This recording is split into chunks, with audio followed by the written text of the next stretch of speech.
పొన్నవోలు విషయంలో ఆసక్తికరమైన సందర్భం అండి.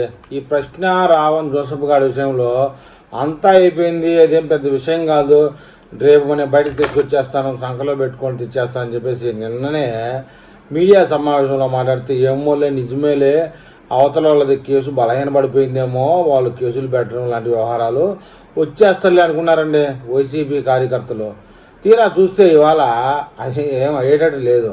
అయితే జరిగిన సంఘటన ఏంటంటే, ముందుగా పోలీసులు 10 రోజులు కస్టడీ కావాలి అని చెప్పేసి కోర్టుకు వేయడం జరిగింది. తీరా అది నిన్న రోజున ఆ యొక్క వేసినటువంటి పిటిషన్ వెనక్కి తీసుకున్నారు. మళ్ళీ ఇవాళ కొత్త పిటిషన్ వేశారు. ఏంటంటే 10 రోజులు సరిపోదు, మనోడిని ఛత్తీస్గఢ్, బెంగళూరు ఇతరత్ర చాలా తిప్పాలి, వాడికి చాలా ఆఫీసులు ఉన్నాయి, చాలామంది నక్సలైట్లతో సంబంధాలు ఉన్నట్టు మాకు అనుమానం ఉంది, ఛత్తీస్గఢ్ అవి ఇవి చాలా తిప్పాలి, ఇది ఇంటర్ రాష్ట్ర కాదు అంతర్రాష్ట్ర కేసు, అన్ని రాష్ట్రాలు తిప్పి మేము ఇన్వెస్టిగేషన్ చేయాలి, మాకు 14 రోజులు కావాలని చెప్పేసి న్యాయమూర్తిని అడగడం జరిగింది.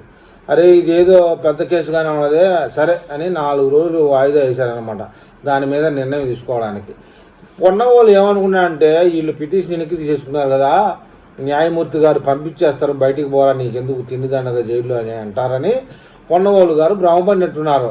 మొత్తానికి దీని మీద మళ్ళీ 4 రోజుల్లో కేసు కోర్టుకి వాదనలు జరగడం జరుగుతుంది. ఆ వాదనలో 14 రోజులు తగ్గకుండా ఇతన్ని పోలీస్ కస్టడీకి ఇవ్వాల్సి ఉంటుందని చెప్పేసి ఇప్పుడు అర్థమవుతుంది పొన్నవాళ్ళకి. మొత్తానికి ఏదేమైనా పొన్నవాళ్ళు అదేదో సాధించాక మీడియా సమావేశం పెట్టి సెటైరికల్గా మాట్లాడకుండా, ఆలువు లేదు చూలు లేదు కొడుకు పేరు సోమలింగం అన్నట్టు అయిపోయింది చూడు నేను బయటికి తెస్తానని చెప్పి కోర్టు హాల్లోకి పోయినాడు తలకాయ మీడియా మూడు చూపించకుండా వెళ్ళిపోవడం జరిగిందట. మొత్తానికి ఇది మేకపోతు గాంభీర్యంలాగా మన పొన్నవోలు సుధాకర్ రెడ్డి ప్రవర్తించడం విచిత్రంగా ఉంది.